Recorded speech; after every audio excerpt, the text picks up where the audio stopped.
Matemáticas, hijo. Conmigo alegarás, pero los números no mienten. 2 menos 2 es igual a 0 y te aseguro. Buenas tardes, espero que todos se encuentren muy bien. Y procedemos con el último video que haré acerca de la sección 6.1. Tengo planeado hacer la sección 6.2, pero antes no sé si intercalarla con algunos ejercicios del Spivak o bien resolver un examen de cálculo que tengo de los que reprobé. Entonces ahí me dejan en la cajita de los comentarios lo que les gustaría. Iniciamos. Si r es mayor que 0 y r es un número racional, sea f una función de r a r, definida por f de x igual a x a la r por el seno de 1 en x si x es distinta de 0 y 0 si x es igual a 0. No lo escribí, pero el ejercicio nos pide hallar los valores de r para cuales existe la derivada en 0. Antes de iniciar con la demostración hay que plantearnos algo. La importancia de que r sea un número racional. Supongamos que no, supongamos que es pi. Aquí había problemas porque todas las fórmulas que nosotros conocemos sirven únicamente ya sea para números naturales, enteros y llegamos hasta racionales. No podríamos derivar f a la pi o algo más fácil, no podríamos derivar x a la pi. Decir que esto es pi por x a la pi menos 1. Para poder derivar cualquier función que tenga un exponente irracional, entonces para ello se ocupa la herramienta de las sucesiones y límites de funciones, la cual es un tema que se ve más adelante en el curso de cálculo 2. Hasta entonces no se pueden derivar estas funciones.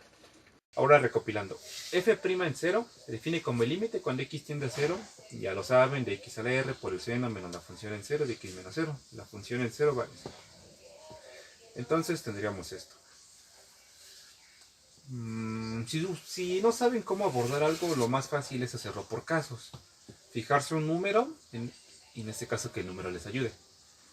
Caso 1, r-1 igual a 0.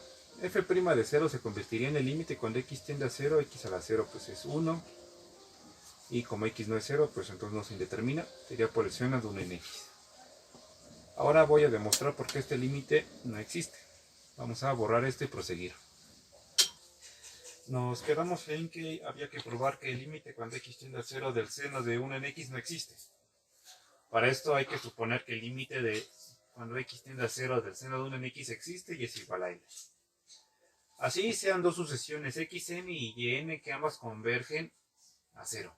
xn es igual a 1 sobre 2 n pi y yn es igual a 1 sobre 2 n más 1 medio de pi. Tenemos que conforme n va a infinito, xn y yn tienden a 0. Luego, sus imágenes tendrían que tender a L, si dicho límite existiera. Así, el límite cuando n tiende a infinito del seno de xn será igual al límite de n cuando tiende a infinito de 2πn. Pero tenemos que como n es un entero, esto es 0. Ahora, el límite de cuando n tiende a infinito del seno de yn sería igual al límite cuando n tiende a infinito del seno de 2nπ más pi medios, que sería esto. Pero recordamos que la función seno es periódica y su periodo está definido por 2pi. Así, esto se elimina y quedaría el límite cuando n tiene infinito del seno de pi medios, que es igual a 1. Así hemos encontrado dos sucesiones, tales que ambas convergen a 0, pero que sus imágenes no son iguales. Así, el límite cuando x tiende a 0 del seno de 1 en x no existe. ¡Qué trucazo!, ¿no? Ahora vamos a analizar el caso en el que r-1 es menor que 0 y cuando es mayor que 0. Nos quedamos en el caso que r-1 era igual a 0. Por lo tanto, el próximo caso es r-1 menor que 0. Supongamos que dicho límite existe, ya que en este tipo de ejercicios es más fácil probar que no existe a tratar de encontrarlo. Ok. Supongamos que el límite cuando x tiende a 0 de x a la r-1 por el seno de 1 en x es igual a l, un número real. Así sean xn y yn como en el caso anterior. Entonces tendríamos esto de acá. Pero recordemos que r-1 es menor que 0. Por lo tanto, se pasa al denominador de esta forma. Y ahora hay que evaluar la expresión en xn. Por lo tanto, 1 en esto pasaría hacia arriba, sería 2nπ a la 1 menos r por el seno de 2nπ. Pero recordemos que esto siempre es 0. Algo importante aquí es que primero el seno es 0, o sea, no estamos sacando el límite cuando n tiende a infinito, porque esto sería 0 por infinito, entonces ya tendríamos que usar una regla de L'Hopital ahí, pero primero el seno de 2nπ siempre es 0, por lo tanto el límite cuando n tiende a infinito de 0 es igual a 0. Ok, ya habiendo aclarado eso, hay que ver el caso de la sucesión evaluada en Yn. Qué trucazo, ¿no? Ahora seguimos en el caso que hay que evaluar la función en la sucesión Yn. Hay que recordar que r-1 es menor que 0, por lo tanto 0 va a ser mayor a 1 menos r. Ok, tenemos el límite cuando n tiende a infinito de esta expresión. Recordando que el seno de 2nπ, como es algo periódico, entonces lo podemos borrar. Nada más nos quedaríamos con el seno de pi medios, el cual vale 1. Esto sería el límite cuando n tiende a infinito de esta expresión. Ahora recordemos que estamos en el caso en el que r-1 es un número estrictamente menor que 0. Por lo tanto, multiplicamos por menos 1 la expresión y me quedaría que 1 menos r sería mayor que 0. Así el límite de la expresión sería infinito y por lo tanto el límite no existe. Ya habiendo aclarado el caso r-1 menor que 0 y r-1 igual a 0, nada más nos queda ver el caso r-1 mayor a 0, es decir, r mayor que 0, r mayor que 1. Hay que analizar el límite de esta función. Pero hay que olvidarnos un poco de eso y concentrarnos aquí. Tenemos que el valor absoluto del seno de cualquier, obviamente para x distinto de 0, está acotado entre menos 1 y 1, es decir, su valor absoluto es menor o igual a 1.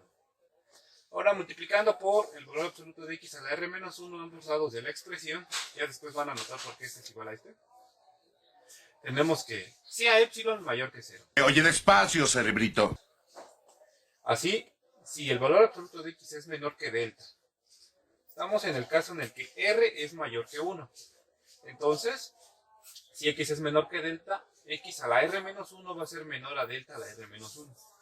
Esto hay que aclararlo muy bien, ténganlo en mente.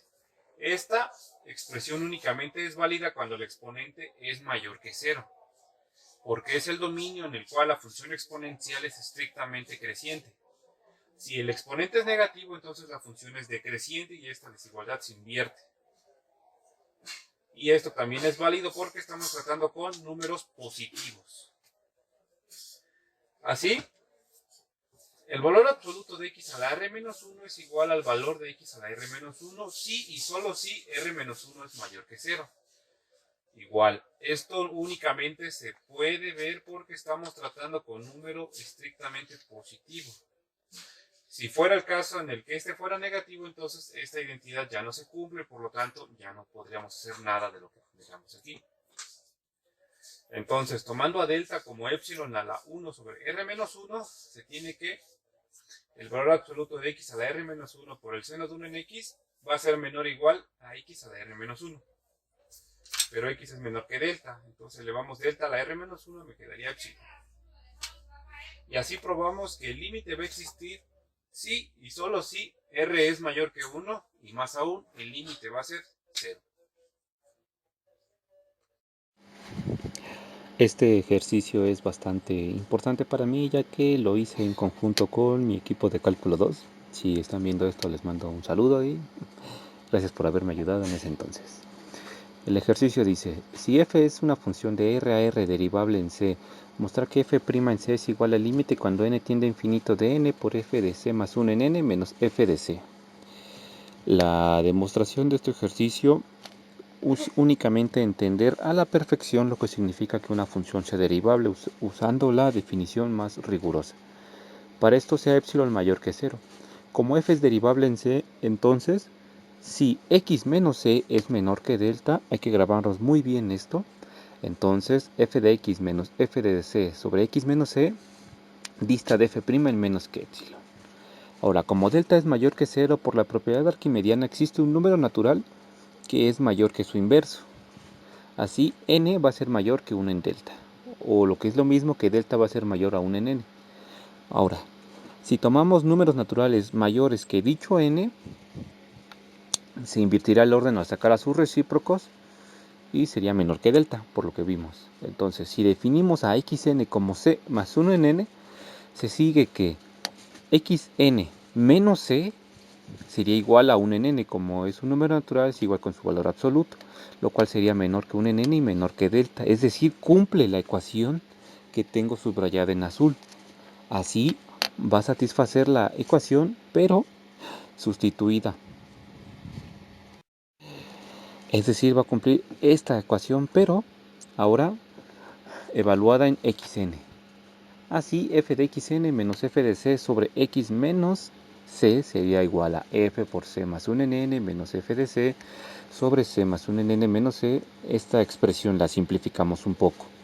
Es decir, dado epsilon mayor que 0, existe un natural tal que si n es mayor que dicho natural, entonces n por f de c más 1 en n menos f de c dista de f' en menos que epsilon.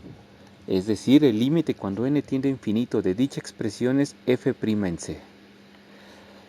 Esto es debido a que cumple con el hecho de que dista del punto en menos que delta. Ahora, hay que recordar lo que se hizo.